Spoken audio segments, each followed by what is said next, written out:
Bonjour à tous, bienvenue à ce nouveau webinaire de Smart Traveler. Un meilleur vœu déjà à chacun pour cette nouvelle année 2025. On espère que cette nouvelle année verra notamment votre arrivée sur notre île. En tout cas, vous êtes là pour nous entendre en parler. Je suis Alban de Smart Traveler. Smart Traveler, on est une agence d'accompagnement à l'expatriation à l'île Maurice. On s'occupe notamment de vos permis, de vos visas, mais également de tout ce qui va autour de l'expatriation. On a nous-mêmes été des expatriés. On est une équipe de Français, de Mauriciens, de Franco-Mauriciens passionnés par notre île. Et aujourd'hui, j'ai la joie de recevoir Charlotte. Charlotte qui est notre consultante en voyage et expatriation chez Smart Traveler, donc qui est notre experte de confiance sur le sujet. Écoute Charlotte, je t'en prie, tu sais quoi, commence, vas-y, présente-toi, dis-nous un peu qui tu es et voilà, quel est ton parcours. Ok, bonjour à tous et merveilleuse année 2025 pour commencer. Qui suis-je? Je suis simplement une passionnée de l'île Maurice et surtout une expatriée, une grande expatriée donc depuis maintenant 8 ans. Et ma particularité, c'est que je me suis expatriée 2 fois. Donc, je suis rentrée en France pendant une période de 4 ans et je me suis rendu compte que mon île me manquait trop. Donc, j'ai tout fait pour revenir et surtout avec un projet où je pourrais aider donc les futurs expatriés à réussir leur installation. Donc, mes accompagnements, à quoi ils consistent? C'est tout d'abord d'être un relais de confiance sur place et pouvoir accompagner les personnes et répondre à leurs questions parce que chaque projet est différent. Donc, on fait déjà un point ensemble, voir un petit peu sur quels aspects moi je vais pouvoir vous aider. Que ce soit déjà sur un voyage de repérage où vous allez avoir besoin d'indications pour orienter le projet, ou alors partir plutôt sur quelque chose de... Tu es de retour, Alban? Oui. Tu es de retour. Ça va. Ou partir vraiment sur quelque chose, un accompagnement qui est beaucoup plus concret dans le sens où vous avez déjà avancé sur un certain nombre de choses et moi, je vais vous aider vraiment sur la partie installation pure. Donc, depuis le début du projet jusqu'à votre arrivée et être sûr que quelqu'un soit là pour répondre à toutes vos questions et vous accompagne dans les meilleures conditions possibles. Donc, avec l'équipe Smart Traveler, on travaille tous ensemble pour faire de votre rêve en fait une réalité et vous aider à construire le projet comme vous l'imaginez. Merci beaucoup Charlotte. En tout cas, on est ravis de t'avoir aujourd'hui, on est ravis de t'accueillir. Comme je précisais, n'hésitez pas à préciser en commentaire vos questions. On prendra le temps avec Charlotte d'y répondre un peu plus tard. Comme vous voyez, Charlotte, c'est une Française qui est passionnée de notre île. Moi, je pense que la première chose qui m'a marquée quand je t'ai rencontrée, Charlotte, c'est le fait que tu parlais créole mieux que n'importe qui que je connaisse, enfin mieux que n'importe quel étranger que je connais sur cette île. Et ça m'a vraiment bluffée. Je me suis dit, ok, en fait, elle sait de quoi elle parle.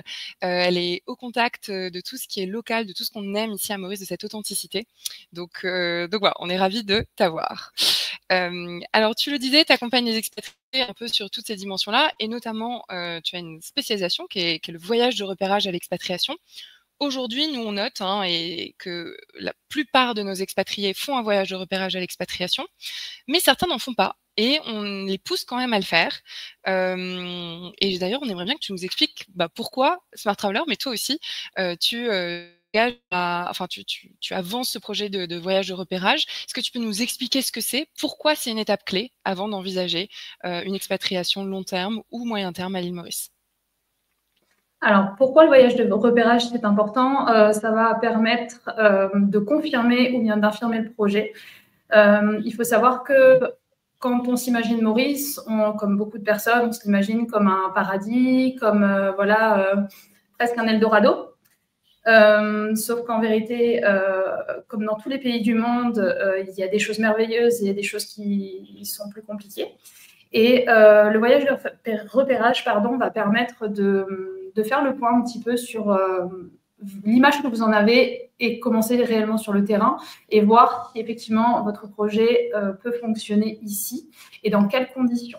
Donc, ça va être un petit peu se confronter à la réalité et aussi en profiter pour rencontrer peut-être déjà des partenaires si vous avez l'envie de créer un business. Par exemple, je vais pouvoir vous accompagner sur différentes visites avec des partenaires, visiter des bureaux, découvrir un petit peu la région qui va vous convenir le mieux. Ça aussi, beaucoup de personnes ont une idée un petit peu par rapport à ce qu'ils lisent sur les forums ou sur Internet, mais en fait, c'est quelque chose de tellement personnel. Chaque personne va avoir en fait son histoire et du coup aura peut-être un ressenti et une envie différente. Et ça, il n'y a qu'en allant sur le terrain et en faisant l'expérience soi-même qu'on peut vraiment être sûr de soi. Donc, encore une fois, c'est indispensable pour confirmer en fait une expatriation, en tout cas le projet, parce qu'en fait, il faut savoir qu'une expatriation, c'est un gros changement de vie. On décide en fait pas de faire une croix, mais de laisser ce qu'on connaît pour partir vers quelque chose qu'on ne connaît pas. Donc, il faut quand même partir avec un certain nombre de cartes en main pour être, entre guillemets, dans les meilleures conditions possibles pour que ça fonctionne. C'est vraiment ça le but. Je suis tout à fait avec toi. La vie sur l'île, en fait, c'est pas fait pour tout le monde et beaucoup de gens peuvent, complètement idéaliser, c'était ce que tu disais, hein, cette vie à l'autre bout du monde, surtout s'ils sont jamais venus et qu'ils en ont vu que, des émissions télé ou des cartes postales. Or, la réalité sur place est très différente. Nous, on la trouve belle, on la trouve authentique, on la trouve merveilleuse, mais on comprend que certaines personnes, considèrent que ça soit pas l'idéal pour eux, pour leur famille, pour leur projet pro, quoi. Donc, on est tout à fait alignés là-dessus, Charlotte, c'est vraiment indispensable à la validation d'un projet, du moins pour un projet long terme. Pour un projet court terme, il y a d'autres solutions, hein, qui existent, mais pour un projet long terme, c'est vraiment hyper important. Écoute, merci pour ta réponse. Charlotte, quels sont, selon toi, les 3 principaux atouts de l'île Maurice qui séduisent les futurs expatriés? Parce qu'il faut quand même le dire, Maurice séduit, mais alors pourquoi? Quels sont ceux que toi, tu mettrais en avant? Alors, ce que je mettrais en avant, le premier, je mettrais la qualité de vie, qui est vraiment incomparable et on a une douceur de vivre qui est inégalée. Vraiment un sentiment de bien-être et de sécurité en fait partout où on va. Les gens sont souriants, les gens sont bienveillants, accueillants, toujours prêts à aider. Donc vraiment, ça, c'est la chaleur humaine, en fait. Voilà. Moi, la première des choses, c'est la chaleur humaine. Dans la qualité de vie, j'englobe évidemment le climat, qui est très agréable aussi. Hein. Ouais. Là, aujourd'hui, par exemple, il fait 35 degrés. C'est très chaud. Il fait chaud, on apprécie quand même. Hein. On a une petite pensée pour les gens qui sont sous la neige. Donc, voilà, ça, c'est non négligeable. Ensuite, en deuxième, moi, je dirais la scolarité et la famille, en fait. Il faut savoir qu'en fait, les systèmes scolaires à Maurice sont très bien. Les enfants ont des accompagnements qui sont très individualisés, très personnalisés. Et pour moi, c'est vraiment quelque chose quand on a une famille, on souhaite vraiment le meilleur en fait pour ses enfants et clairement, quand on vient à Maurice et qu'on a des enfants, c'est vraiment leur donner un maximum de chance et les meilleures clés en fait pour qu'ils réussissent. Le système français est excellent. Il y a des systèmes anglais aussi qui sont très très bons.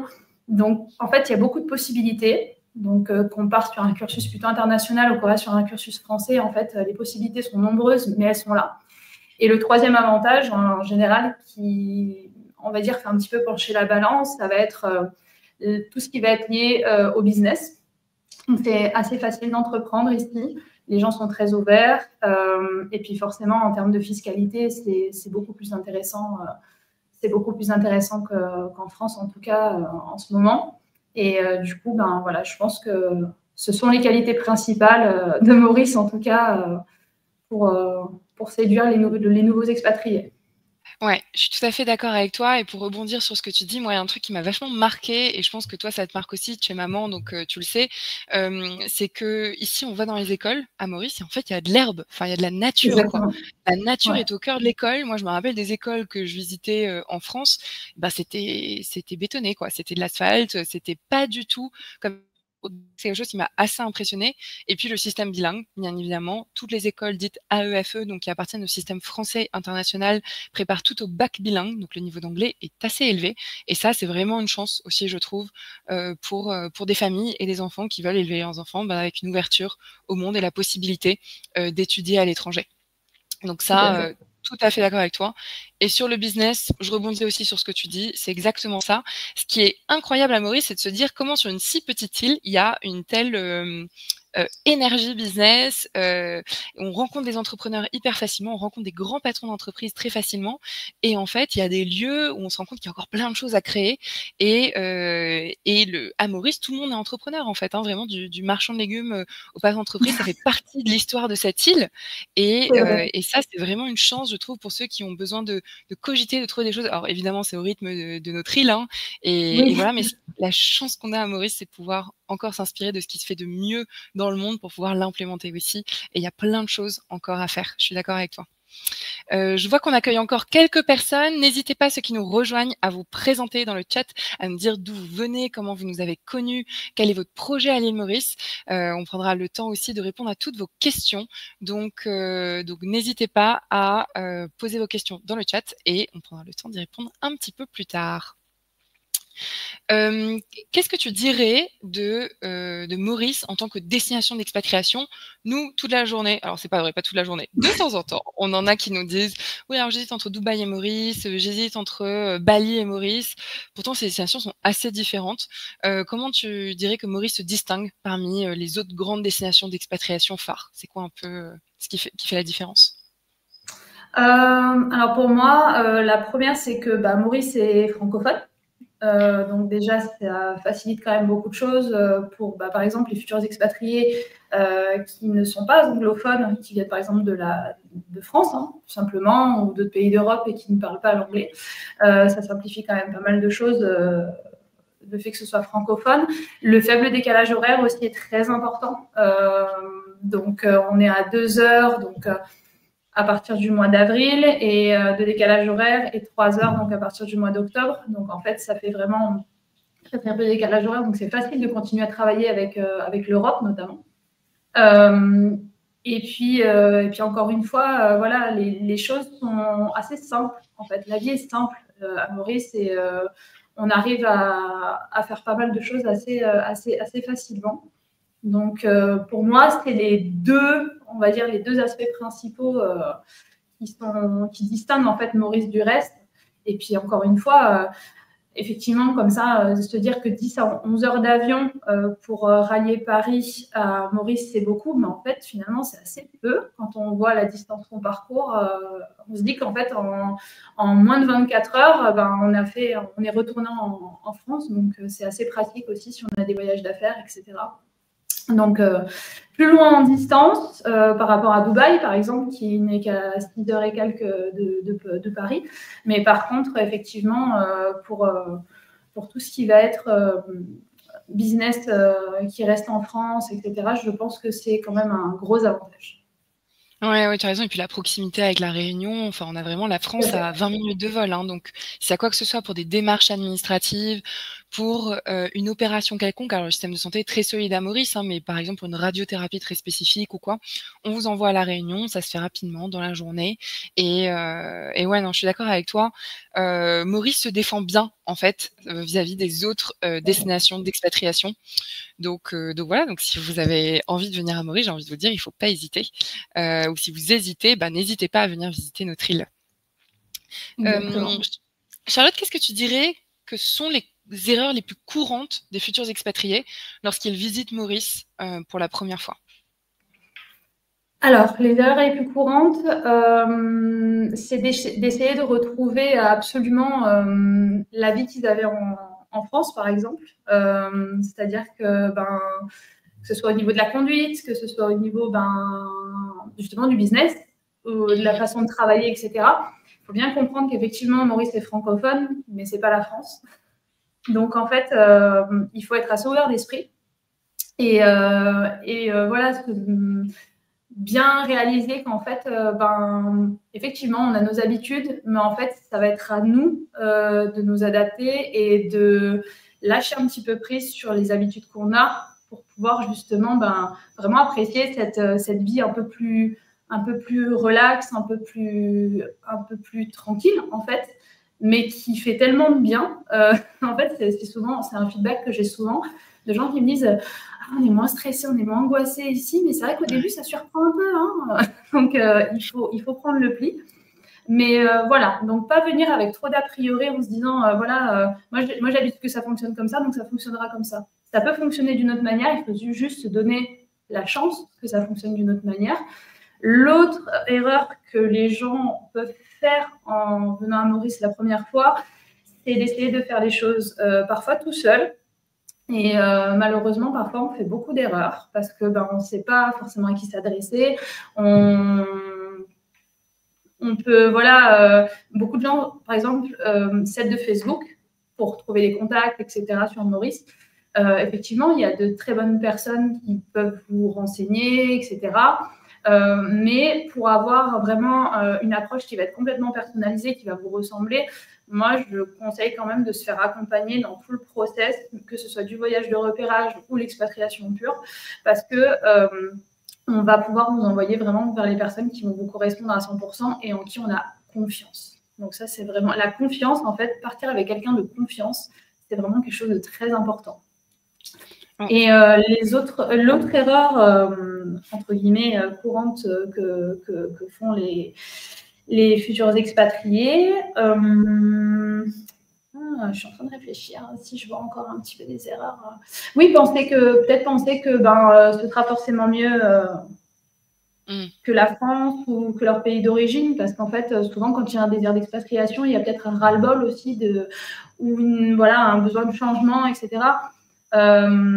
Maurice, c'est simplement différent. Encore une fois, c'est simplement différent. Et comme tu l'as très bien dit, Alban, à voir si ça va correspondre ou pas à chaque projet. Ça, c'est différent aussi. Donc, il faut tester avant pour être sûr de soi. Donc, pour moi, ce sont les 3 erreurs les plus courantes. Oui, bien sûr, non, je pense que tu as raison. Nous, il y a un sujet qui revient régulièrement, c'est le fait de croire, et tu l'as un peu évoqué, que parce qu'on parle français ici, c'est comme en France. Eh ben non, comme tu dis, c'est différent, notamment culturellement, notamment pour ceux qui ont des projets d'ouvrir des business, de recruter localement. Il y a une vraie formation à avoir par rapport à la culture locale, et plus qu'une formation, une forme d'écoute, de compréhension, d'adaptation, qui est vraiment importante, je trouve, parce que sinon, on est face à des entrepreneurs qui se cassent les dents parce qu'on manage pareil une équipe à Maurice qu'ailleurs. Donc ça, c'est un vrai sujet. Et oui, tout à fait d'accord avec toi sur le fait que c'est différent. Il y avait une psychologue d'entreprise qui était venue la dernière fois qui nous disait « l'herbe n'est pas plus verte ailleurs, elle est verte là où on l'arrose ». Et je pense que ça dépend si on décide d'arroser son herbe à Maurice ou pas. Donc, et ça, on est aussi là pour aider à ça. Et je pense que c'est important de le préciser, que ce soit Smart Traveler, que ce soit toi, Charlotte, on est là pour aider à créer du lien aussi à Maurice et à permettre de se sentir épanoui et bien. Donc, oui. Alors, Charlotte, comment un voyage de repérage peut-il aider à choisir entre vivre à l'ouest, au nord ou dans une autre région de l'île? Alors, on a précisé ouest ou nord parce que c'est les destinations phares des expatriés à Maurice. Et surtout, quels sont les critères principaux à considérer selon toi? Alors, les critères à considérer, ça va être déjà son propre mode de vie. Qu'on vienne de la province, par exemple, je parle de la France parce que majoritairement, les expatriés viennent de France. Qu'on vienne de province, par exemple, ou de la région parisienne, on n'aura pas du tout le même mode de vie, ni le même rythme. Donc ça, il faut le prendre en considération. Définitivement, pour des gens qui sont proches de la nature, qui ont envie de faire beaucoup de sport, des activités nautiques, qui sont très randonnées, etc., ça va être vraiment un point fort pour l'Ouest, clairement, qui est vraiment un pôle, pour moi, c'est un pôle nature, complètement. Et toi, tu habites dans l'Ouest, hein, on précise. Ouais. Charlotte est de l'Ouest, nous, on est installés dans le Nord, donc on a vraiment la vision sur les deux. Ouais. Team Ouest, en fait, il y a vraiment une équipe Ouest, une équipe Nord. On en rigole un petit peu, mais c'est vrai que les styles de vie sont assez différents. Donc, par exemple, dans le Nord, c'est génial pour tout ce qui va être développement de réseau, entrepreneuriat, business, etc. Pour autant, moi, je suis entrepreneur, je suis dans l'Ouest et ça se passe très, très bien. Donc, en fait, il y a des points forts en fait, qui vont être plus ou moins intéressants pour un profil ou pour un autre. Évidemment, il y a la scolarisation des enfants, forcément, qui va rentrer forcément en ligne de compte. Si effectivement aussi vous venez dans le cadre d'un contrat de travail avec une entreprise mauricienne, forcément, en fonction de l'endroit où le bureau va être situé, il sera beaucoup plus judicieux de choisir l'Ouest ou le Nord. ou même le centre, qui est aussi en fait un pôle de développement très intéressant. Donc, en fait, ça va vraiment dépendre de plusieurs... C'est multifactoriel, en fait. Ça va vraiment dépendre d'un certain nombre de choses. Et en fait, on en discute ensemble et on le découvre. On va le découvrir, en fait. C'est-à-dire qu'on va se dire, allons découvrir, par exemple, par rapport à ce profil-là, allons découvrir le Nord, allons voir ces points d'intérêt-là et voir si, effectivement, le Nord va cocher toutes les cases ou pas. Et de la même manière, on le ferait pour l'Ouest, en fait, dans l'autre sens. Donc pour moi c'est vraiment très important, les commodités aussi, bien que en fait on ait tout ce qu'il faut, que ce soit dans le Nord ou dans l'Ouest. Il y a des petites choses qu'on va avoir peut-être un peu plus dans le Nord et dans l'autre sens dans l'Ouest, donc à voir ce qui effectivement sera plus intéressant dans un cas ou dans un autre. Et encore une fois, chaque projet est différent, chaque profil est différent, donc en fait ce serait très généraliste de dire lui, il aime ça, donc il faut qu'il aille là, ou madame, elle aime ça, donc il faut qu'elle aille là. Donc, c'est vraiment très individualisé et du sur-mesure, en fait. C'est vraiment, il faut vraiment que ce soit calibré en fonction du projet et pas juste en fonction d'une petite liste. Et moi, je trouve que, enfin, je sais pas si tu es d'accord avec moi, je trouve qu'en fait, les expatriés qui viennent en voyage de repérage, ils le sentent. Ils arrivent dans l'Ouest, ils font waouh, ou ils arrivent dans le Nord, ils font waouh. Et je pense que c'est important de suivre cette intuition-là. Alors, en lien avec tout ce que tu as dit, hein. Les lieux de travail, les espaces de coworking pour ceux qui sont entrepreneurs et qui ont besoin d'un lieu, les écoles, etc. Mais il y a quand même un feeling qu'on a par rapport à un endroit de l'île où on se dit, on se sent vraiment bien à cet endroit et du coup, pourquoi ne pas y aller, quoi. En fait, c'est aussi pour ça que c'est intéressant de faire le voyage de repérage parce que ce sentiment-là, il est tellement personnel et parfois, on a des surprises. Parfois, il y a des gens qui, en fait, nous contactent et nous disent moi, je me vois dans le Nord, je me vois dans le Nord, je me vois dans le Nord parce que, pour un tas de raisons. Et en fait, ils viennent dans l'Ouest et ils me disent c'est là. C'est là que je veux être, c'est là que je me sens bien. Et pour autant, il y avait plus de centres d'intérêt qui étaient au nord, mais la connexion se fait dans l'ouest, dans l'autre sens. Voilà, c'est encore un autre point important du voyage de repérage, c'est le ressenti. Et ça, on peut envoyer toutes les photos, on peut faire toutes les vidéos. Malheureusement, le ressenti, c'est quelque chose de très personnel, donc il faut le vivre. Ouais, écoute, je suis d'accord avec toi. Je vois qu'on a encore des personnes qui nous rejoignent. N'hésitez pas à vous présenter dans le chat, à poser vos questions. Je vous invite aussi à rester avec nous jusqu'au bout de ce webinaire parce qu'on a évidemment une surprise pour vous pour lancer cette année. Voilà, donc ça, c'était juste mon petit aparté. Donc, restez bien avec nous. Et Charlotte, on continue ensemble. Quels sont les incontournables à voir ou à faire pendant un voyage de repérage à Maurice pour bien préparer une expatriation? Tu nous as dit déjà pas mal de choses, mais est-ce qu'il y a des choses en plus qui te semblent indispensables? Alors oui, du coup, effectivement, par exemple, il y a quelque chose que je n'ai pas cité, toi tu en as parlé, mais je vais en reparler, c'est par exemple les espaces de coworking qui se développent beaucoup en ce moment et qui sont très intéressants, qui sont une alternative intéressante à un bureau, surtout si vous décidez de continuer à travailler en remote avec la France ou développer un projet entrepreneurial sur Maurice, comme c'est le cas. Moi, ici, je travaille dans un espace de coworking plusieurs jours par semaine dans l'Ouest, qui s'appelle The Yard, qui est très bien situé, qui est tout nouveau. Et par exemple, on commence à en avoir vraiment de plus en plus et c'est vraiment très intéressant pour développer aussi son réseau.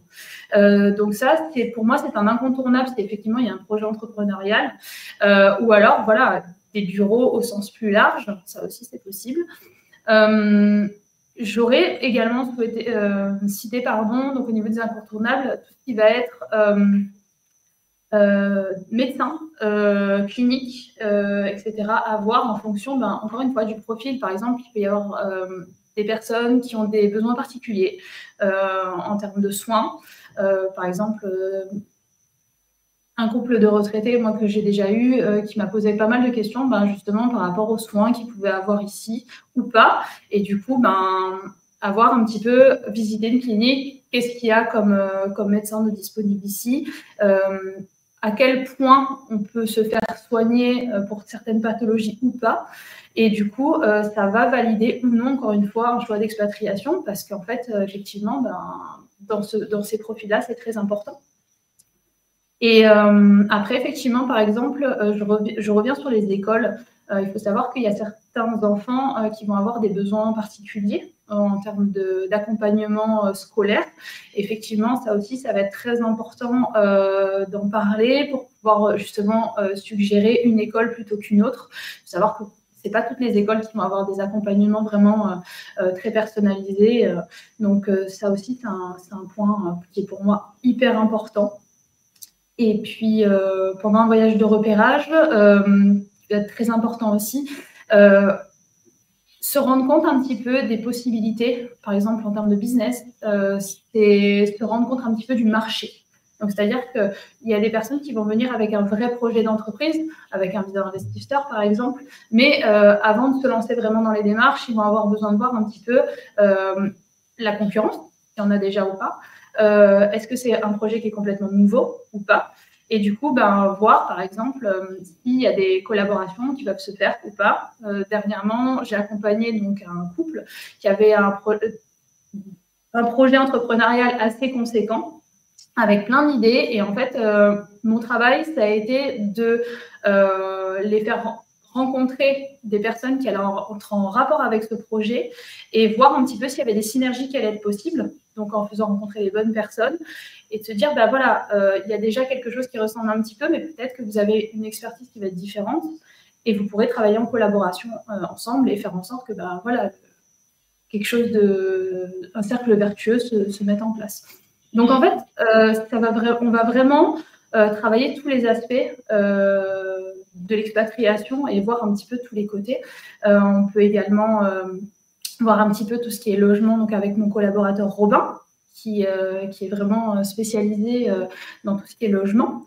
On peut vraiment tout faire. On peut vraiment tout faire, tout voir ensemble et justement pouvoir avancer aussi ensemble sur le projet qui, au départ, n'est pas du tout abouti et qui est très vague. En fait, avec un certain nombre de réponses aux questions, ça devient beaucoup plus concret. Et du coup, on rentre pour préparer le projet avec un certain nombre de contacts, de numéros de téléphone et déjà, en fait, une première approche, en fait, et pouvoir déjà se projeter sur quelque chose de beaucoup plus concret. Ouais. Écoute, merci Charlotte, c'est vrai, hein, tout ce que tu dis, c'est hyper important, se rendre compte des lieux, des contacts. Vraiment, en plus, toi, de tes points forts, Charlotte, c'est que tu as vraiment cette capacité à accompagner sur le terrain, selon les besoins des clients, donc vraiment à les prendre par la main pour ces rencontres, etc. En interne, chez Smart Traveler, évidemment, on peut vous accompagner sur tout le reste, votre comptabilité, votre avocat, un business coach aussi pour un peu challenger votre projet d'un point de vue beaucoup plus business, autorisation possible, etc. Mais vraiment, Charlotte, toi, tu peux accompagner sur tout ça. Et ça, c'est une plus-value qui est assez importante quand on a des projets où on s'inscrit dans le temps à Maurice et dans le marché. Alors, là, Charlotte, on a une question qui est hyper importante.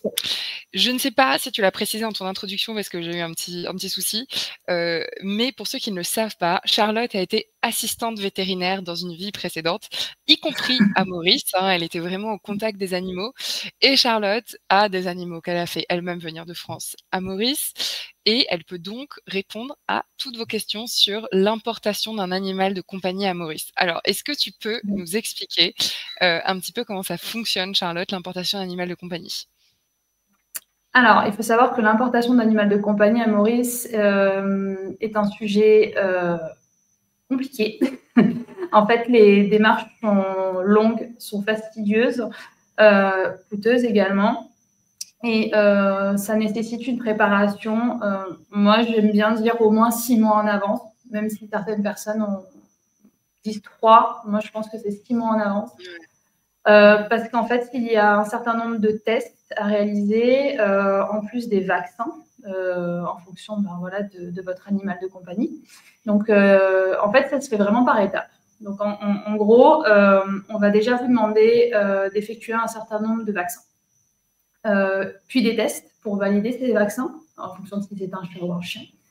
Et à la suite de ça, il y aura un certain nombre de démarches administratives à faire, donc que ce soit avec le gouvernement mauricien ou que ce soit avec les personnes qui vont se charger d'effectuer donc le transport de vos animaux de compagnie. Et il faut savoir que c'est des démarches qui, franchement, moi, vous parler de mon expérience personnelle. Je suis revenue donc au mois de mai avec 3 chats. Rien que pour uploader les documents, ça m'a pris entre 2 et 3 heures. Parce qu'il y avait vraiment, il y avait plus de 10 documents par animal en fait à soumettre avec voilà, les résultats des tests, etc. pour pouvoir justement avancer dans les démarches. Donc c'est stressant. C'est vraiment pour moi, et je le dis, hein, je le dis sans honte, parce qu'en fait, il y a beaucoup de gens qui sous-estiment un petit peu ce pôle-là. Mais pour moi, c'était vraiment le pôle le plus important et le plus stressant de l'expatriation, parce qu'en fait, les conditions sont tellement rigoureuses et strictes que, en fait, il faut rien louper. Il faut rien louper, et éventuellement, moi, je recommande un accompagnement pour ça, parce qu'en fait, il faut vraiment tout suivre. Et en fait, si on loupe le coche pour un certain nombre de rendez-vous, ben, il faut recommencer tout le process du début.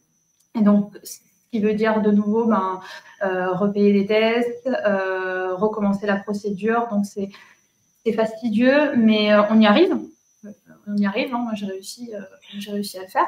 Mais c'est vrai que sans accompagnement, c'est fastidieux, coûteux et surtout extrêmement stressant.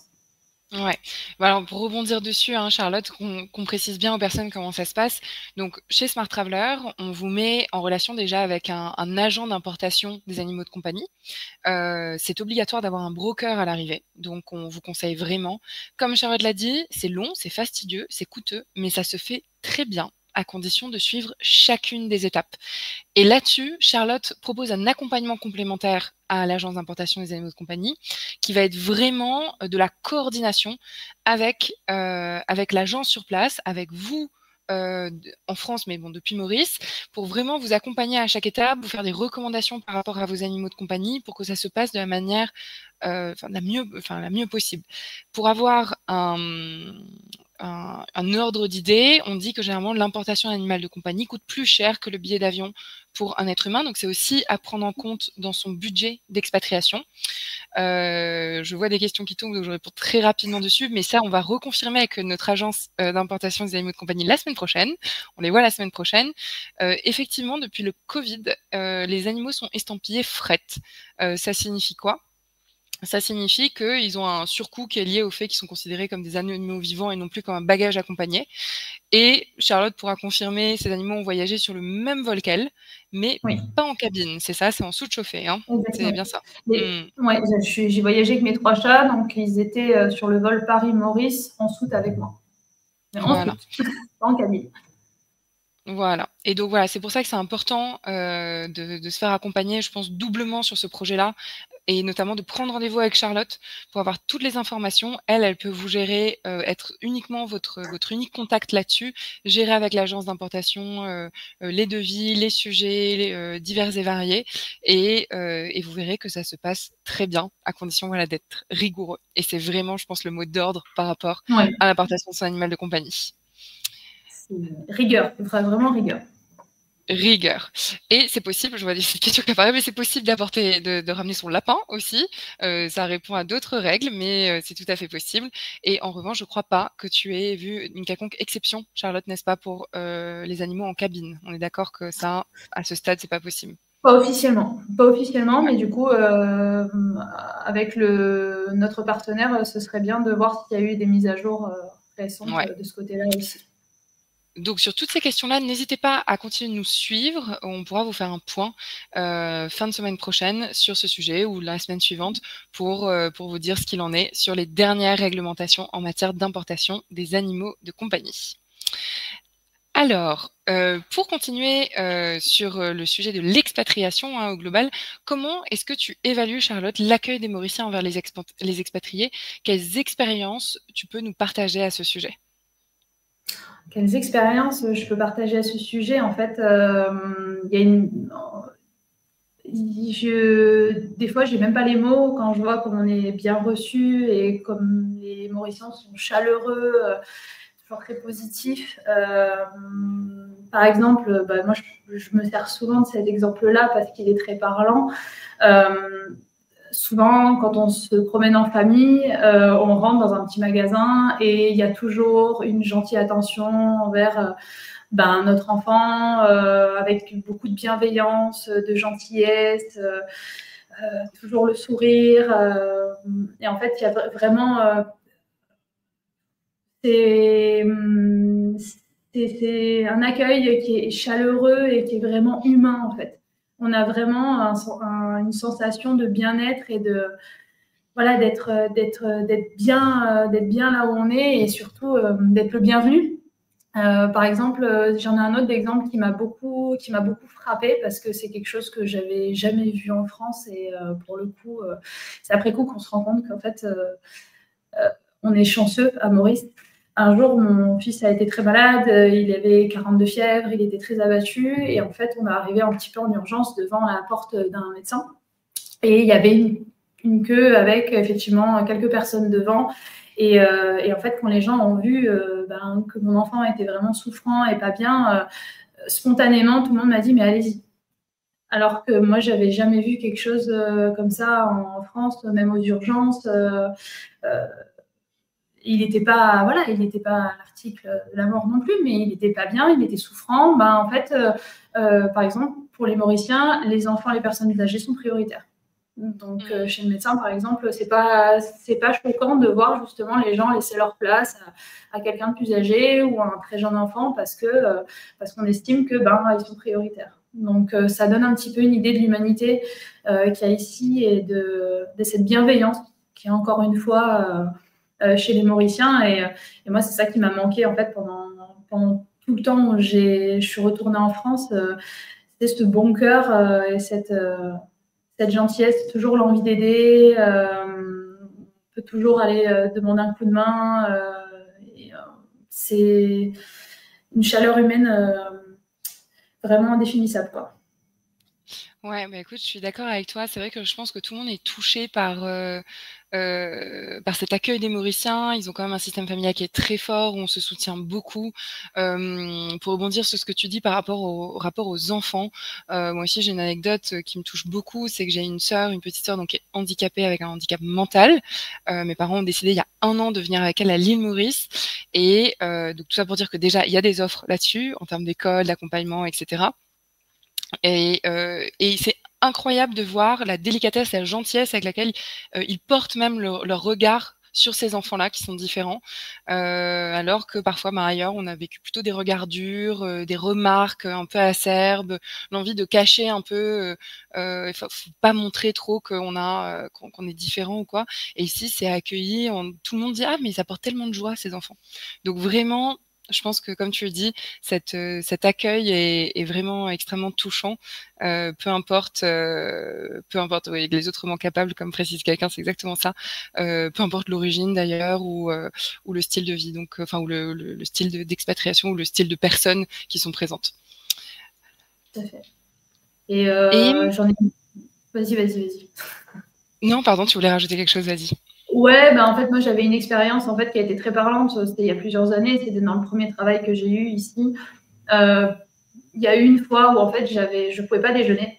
Je pouvais pas déjeuner. On était, par rapport à mon travail, en fait, on était un petit peu perdu un petit peu loin du lieu en fait de regroupement pour pouvoir déjeuner. J'avais pas mon déjeuner avec moi et en fait, spontanément, donc les personnes avec qui je travaillais ont coupé leur repas en deux pour m'en donner la moitié et ça s'est reproduit plusieurs fois sans que je demande rien. Je m'attendais absolument à rien et en fait spontanément, on m'a tendu la main, on m'a donné à manger parce que on pouvait pas me laisser comme ça en fait. C'était juste pas possible, quoi. Et, et pareil, ça a été fait avec une telle spontanéité et qu'en fait on est juste on accueille, mais on est un peu bouleversé aussi parce qu'on se dit mais en fait pourquoi et en fait c'est parfaitement normal. Ouais, tout à fait. Tout à fait. Mais alors du coup, donc ça c'est le côté hyper merveilleux de Maurice et ça on est hyper d'accord dessus. Mais du coup, Charlotte, qu'est-ce que tu dirais? Quelles sont les réalités du quotidien à Maurice quand même que les expatriés doivent connaître pour éviter plutôt la partie désillusion? Il faut pas oublier que Maurice, donc c'est pas la France. je le répète, mais c'est pas la France, même si il y a beaucoup de choses qui y ressemblent. Je parle notamment, par exemple, de tout ce qui va être les commodités classiques, les boulangeries, les grands magasins, les centres commerciaux. En fait, on a l'impression qu'on est en Europe, mais en fait, on n'est pas en Europe. Donc, il faut savoir que 3 mois et demi par an, on est sensible aux cyclones aussi. Ce qui veut dire que il faut aussi accepter que au niveau de la météo, parfois on se retrouve sans électricité, parfois même sans eau pendant un certain temps. Donc ça aussi, c'est un peu surprenant. Les coupures de courant, ça arrive quand même de temps en temps. Je ne dis pas que ça arrive souvent, mais ça peut arriver. Et pas que 5 minutes. Donc voilà, c'est un petit peu la réalité du terrain. Il faut aussi se rendre compte que les choses se font plus lentement, ce qu'on appelle un peu ici la slow life, en fait. C'est que les choses prennent un peu plus de temps. Il faut être patient. Les process ne sont pas tout à fait les mêmes dans la vie de tous les jours. Que ce soit pour aller, par exemple, acheter quelque chose dans un magasin électroménager où, en fait, on va tout vous ouvrir pour tester le produit avant, pour être sûr que ça fonctionne avant que vous rentriez chez vous. Là où vous dites, moi, en fait, en France, j'allais chez Darty, ça durait 5 minutes, là, ça peut être un peu plus long.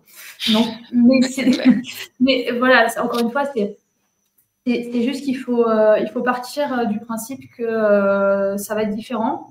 Et accueillir en fait. Voilà, les désillusions aussi, ça peut être au niveau du trafic. On peut se faire une idée, par exemple, en regardant la carte de Maurice et se dire, voilà, le bureau où je vais être et la maison que j'ai choisie, c'est que 30 minutes, du coup, c'est cool, ça va. Et en fait, quand on est en conditions réelles, en fait, c'est 1h30 parce que il faut savoir qu'il y a beaucoup de trafic à Maurice et on peut rapidement se retrouver avec du 2 heures, 2h30, voire 3 heures de route par jour. Pour aller travailler, donc 1h30 aller, 1h30 retour, c'est pas choquant parce que effectivement le parc auto est vraiment saturé, il y a de plus en plus de voitures, donc ça aussi c'est à prendre en considération.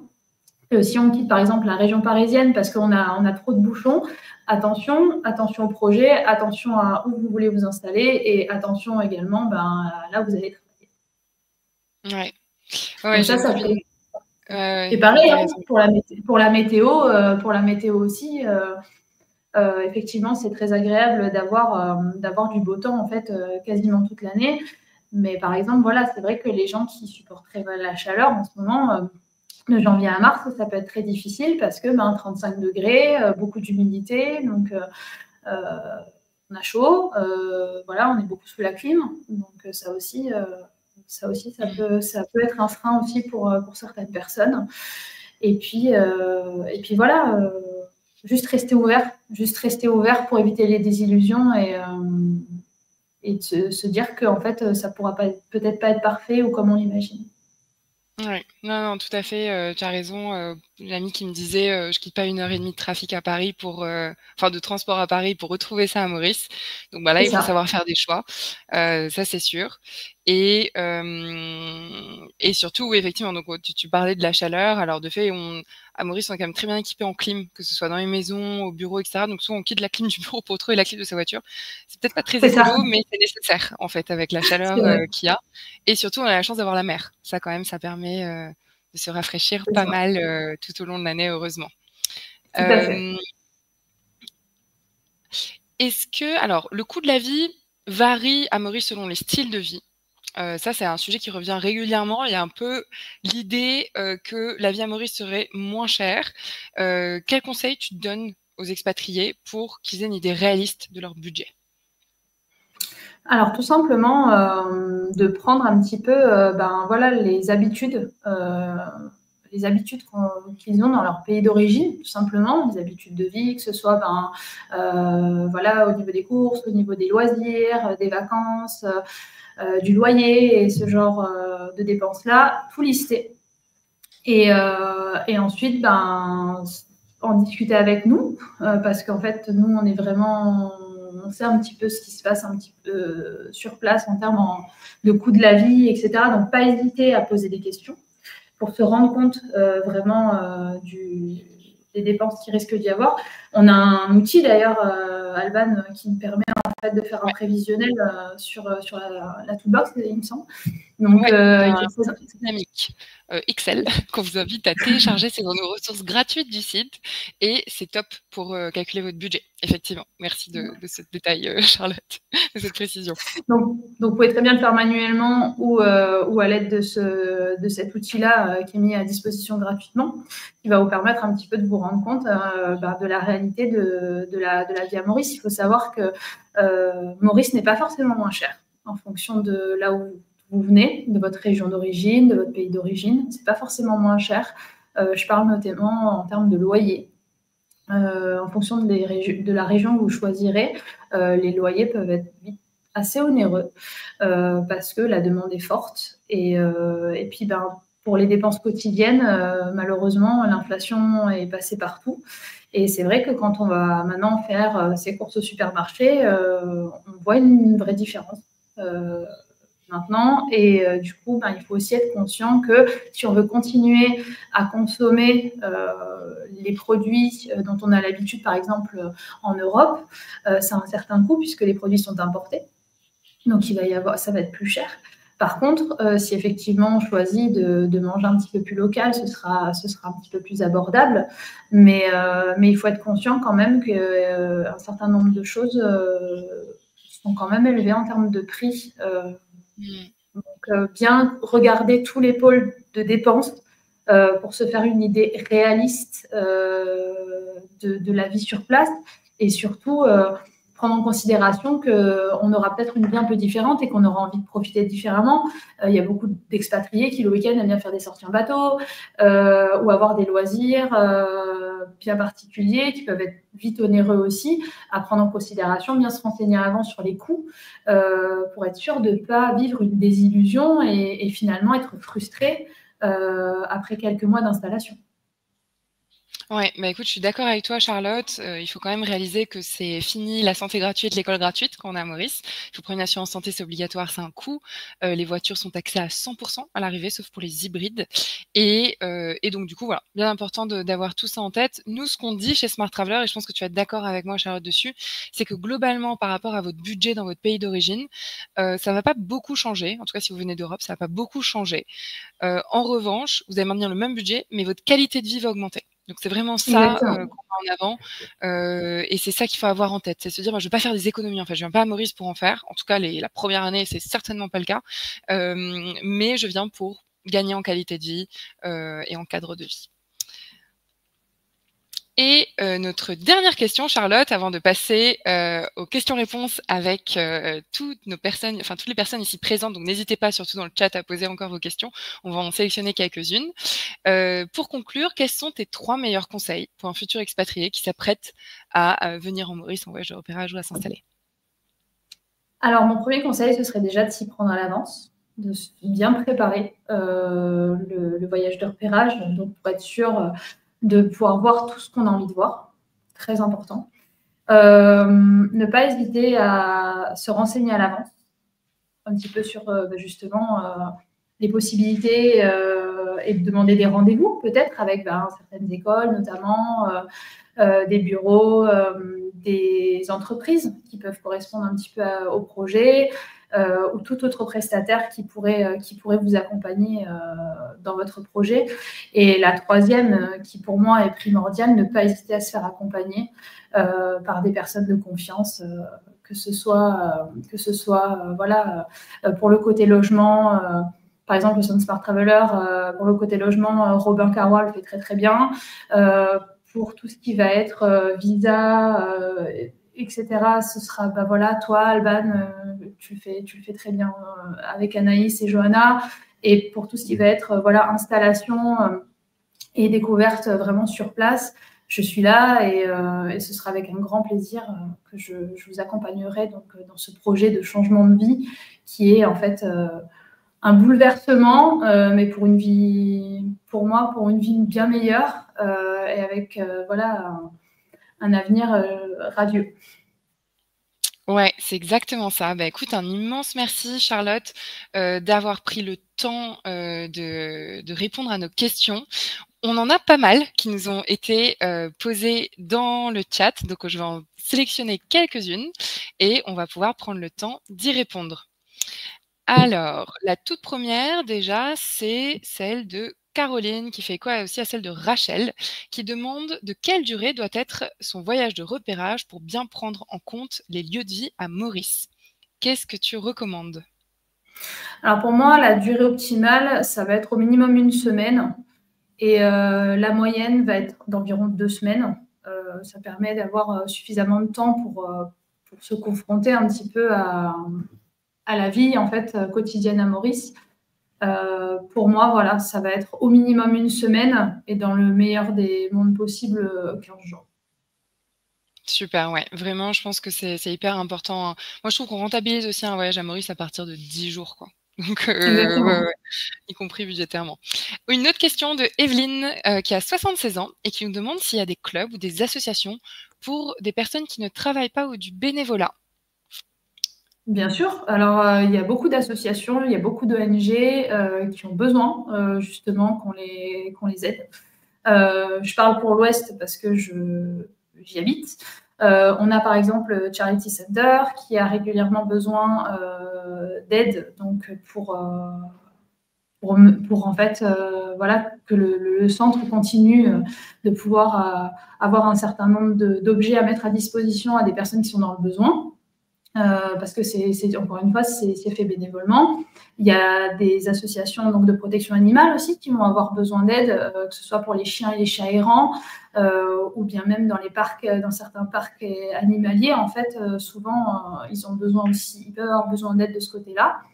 Et il existe également des ONG donc, pour tout ce qui est autour des enfants défavorisés qui vont avoir besoin d'aide pour la lecture ou pour des apprentissages après l'école. Les possibilités sont vraiment nombreuses. Et après, vous avez effectivement des clubs qui vont être plus loisirs, donc avec des randonnées qui vont être organisées, des cours de yoga pour pouvoir rencontrer du monde.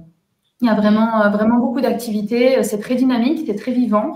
Et en fait, justement, on ne se sent jamais isolé. C'est ça qui est super intéressant ici. C'est qu'en fait, il y aura toujours une association ou un groupe qui correspondra à ce que vous voulez faire. Ouais. Et là, il y a un article qui est paru récemment qui disait qu'il y avait plus de 2000 personnes détentrices du permis retraité à l'île Maurice. Donc, c'est beaucoup pour notre petite île. Et ne vous en faites pas, Evelyne, vous les croiserez très facilement. Eux aussi sont généralement assez engagés dans notre île. On a une petite question d'Emmanuel qui demande, alors ça, tu sauras définitivement mieux répondre que moi, Charlotte, comment s'organise une journée scolaire à l'île Maurice? Est-ce qu'il y a des choses qui diffèrent un peu de la France ou oui, beaucoup. Oui, oui. Alors, je vais parler dans le cas de ce qu'on appelle la petite école, en fait, à Maurice, ça va s'arrêter à 5 ans. Donc, c'est une maternelle, en fait, c'est crèche maternelle ensemble, en fait. Par exemple, dans les petites écoles, je ne parle pas du système français classique, je parle vraiment de la petite école. Donc, il faut savoir que les enfants sont accueillis à partir de 7h15, 7h45. Et en fait, les parents ont le droit donc, de rentrer dans la cour de récréation avec les enfants pour pouvoir faire un vrai moment d'accompagnement donc entre le corps enseignant et l'enfant. Donc, il y a vraiment, il y a un échange, il y a un vrai échange où en fait, on prend le temps. On peut même passer un moment avec son enfant en fait dans la salle de classe avant que l'école commence.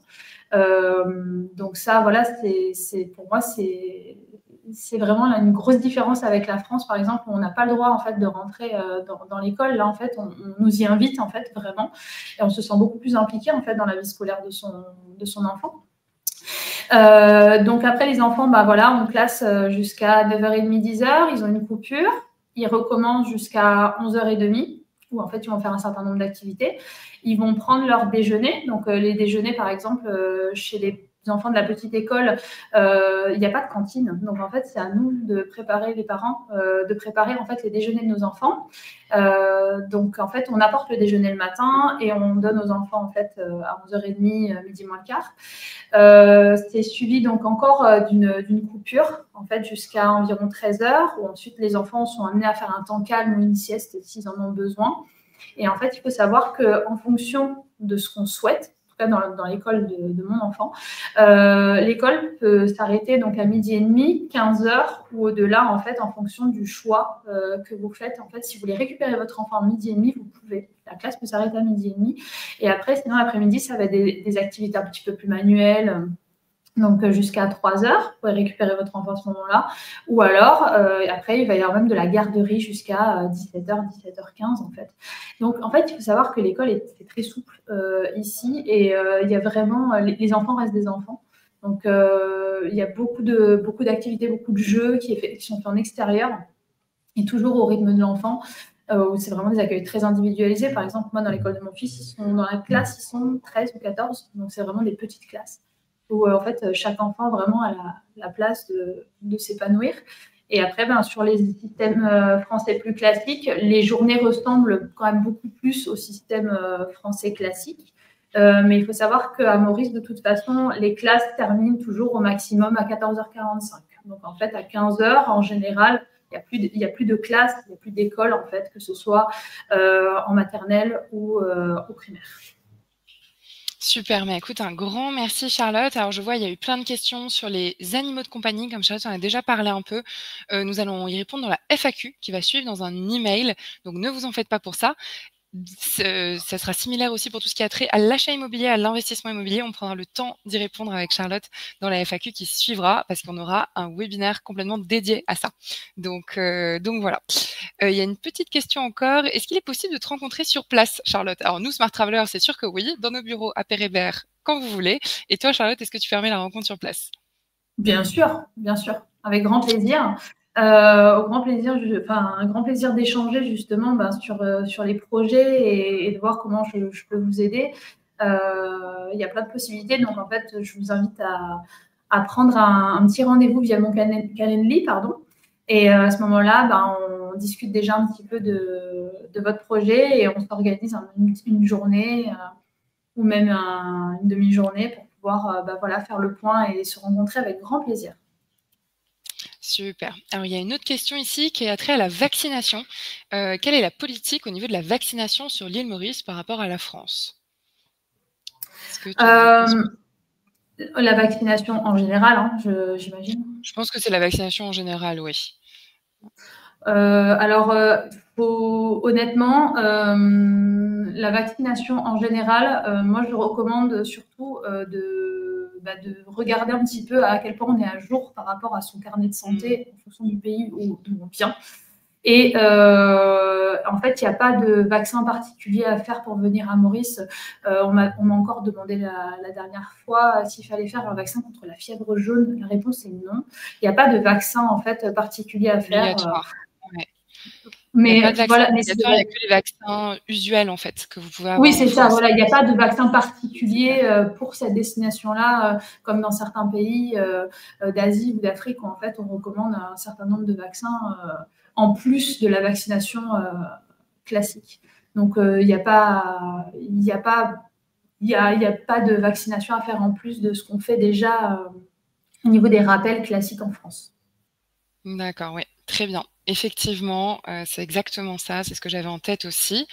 Evelyne nous pose une autre question, elle demande où est-ce qu'il y a le plus de retraités? Est-ce que tu sais, ou est-ce que ça se divise également entre les régions? Alors, ça se divise également entre les régions, à savoir qu'en plus, maintenant, on a quand même des retraités qui choisissent de s'installer dans des endroits très calmes comme l'Est ou le Sud. Donc, en fait, c'est réparti relativement équitablement. Moi, je vois quand même un certain nombre de retraités dans l'Ouest parce qu'effectivement, c'est un peu plus calme et en même temps, il y a beaucoup de commodités autour. Donc je dirais peut-être pour une retraite, l'Ouest pourrait être une bonne solution, surtout effectivement s'il y a un projet d'association, etc., de participer à des activités locales. Dans l'Ouest, il y en a beaucoup. Donc j'aurais peut-être je pencherais peut-être pour l'Ouest. D'accord, très bien. Alors, une question de Rachel. Si pas de voiture, est-ce que c'est mieux le nord ou l'ouest? Qu'est-ce que tu en penses? C'est compliqué sans voiture. Ouais, c'est ça la réponse. C'est compliqué sans voiture. Très compliqué sans voiture parce qu'en fait, le réseau, donc on a le bus effectivement, mais qui voilà passe à des heures un petit peu anarchiques, je dirais.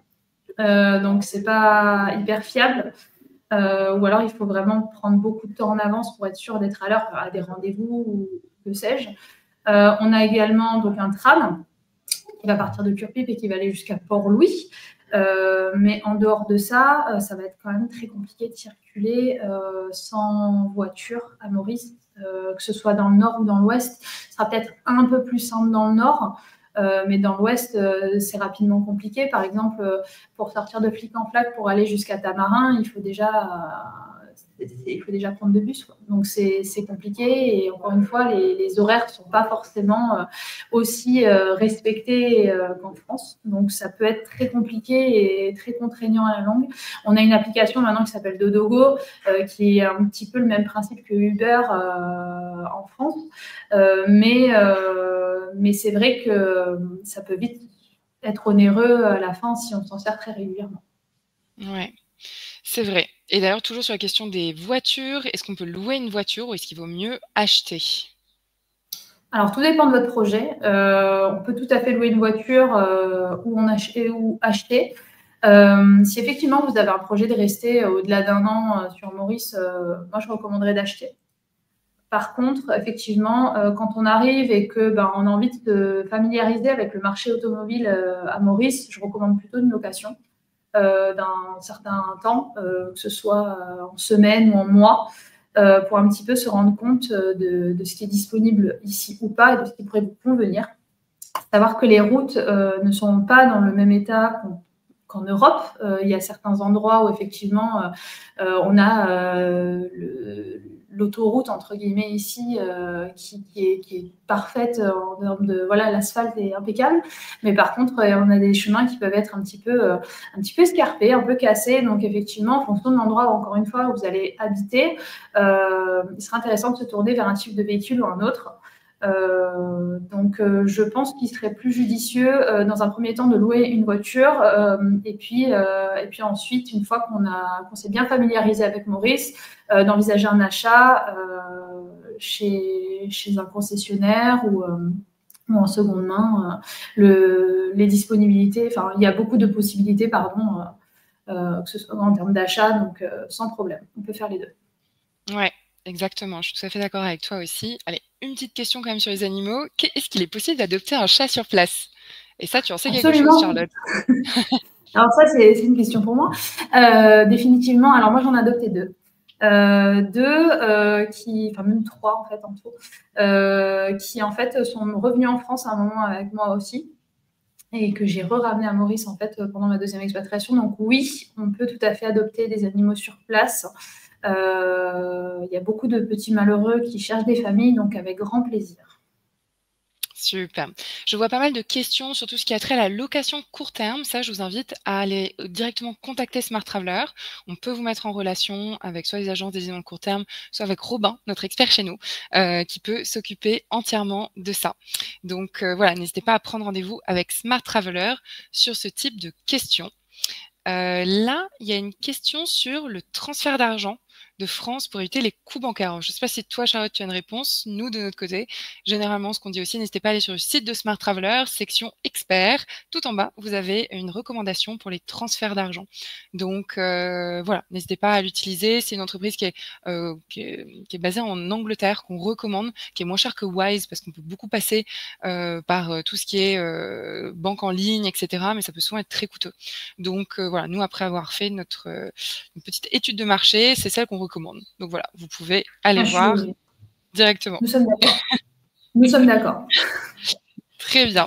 Eh bien, écoute, c'est parfait. Et on parle également un peu de ton service, Charlotte. Est-ce que dans le cadre de ton accompagnement, tu conseilles des lieux pour les voyages de repérage afin d'éviter les hôtels et de découvrir la vie locale? Alors, effectivement, c'est un aspect que je n'ai pas abordé, mais c'est bien de poser la question. Si vous venez en voyage de repérage, définitivement, moi, je recommande plus de se rapprocher soit de Airbnb, soit de logements, effectivement, chez l'habitant, pour être vraiment confronté à la vie normale, entre entre guillemets à Maurice.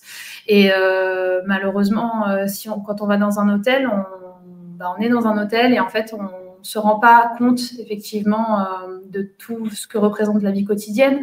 Il faut savoir qu'en fonction des quartiers qui vont être choisis ou privilégiés, vous risquez d'avoir soit effectivement un calme absolu, soit beaucoup de nuisances sonores. Et ça, encore une fois, il faut essayer, se confronter, aller, pas hésiter à, par exemple, s'il y a un endroit qui vous intéresse pour vous établir, ne pas hésiter à repasser plusieurs fois à cet endroit-là, des heures différentes de la journée, du soir, pour se rendre compte un petit peu du volume sonore qu'il peut y avoir. Les Mauriciens adorent faire la fête, et c'est aussi pour ça qu'on les aime. Et en fait, parfois, en fonction des endroits, ça peut être bruyant. Surtout en fonction des périodes, ça peut être bruyant. Donc, à considérer aussi quand on fait un choix de région, et pas hésiter aussi autour de soi, demander comment est la vie en fait en général à cet endroit-là au quotidien. Pas hésiter à s'imprégner, à parler aux gens qui sont autour de vous. Encore une fois, les Mauriciens sont toujours partants pour répondre aux questions, donner un coup de main et avec le sourire. Super, mais écoute, un grand merci Charlotte. Alors, il y a eu pas mal de questions sur le coût de ta prestation. Je pense que tu le diras toi-même, comme ça dépend du projet. C'est évidemment sur devis. Ce qui est important, c'est que vous preniez rendez-vous avec Charlotte en revanche. Évidemment que vous pouvez prendre un premier call avec elle. Votre prise de rendez-vous est gratuite avec Charlotte.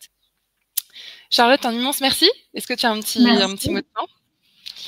Merci à toi, Alban. Merci beaucoup. Merci à vous tous pour votre intérêt. Et puis, je serai ravie d'échanger sur vos projets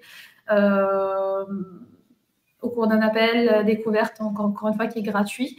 Surtout, n'hésitez pas. Il ne faut pas rester avec des questions. Il ne faut pas rester seul. Donc, surtout, n'hésitez pas. Nous sommes là pour ça, que ce soit moi ou mes collègues de Smart Traveler. Il y aura toujours quelqu'un pour vous répondre et vous accompagner. Et j'espère encore une fois, comme l'a très bien dit Alban, que 2025 sera votre année pour l'expatriation et au plaisir d'avoir un contact avec chacun d'entre vous. Merci Charlotte, merci à tous, à très bientôt. On vous retrouve très vite au téléphone ou lors de notre prochain webinaire. Au revoir. Merci, au revoir.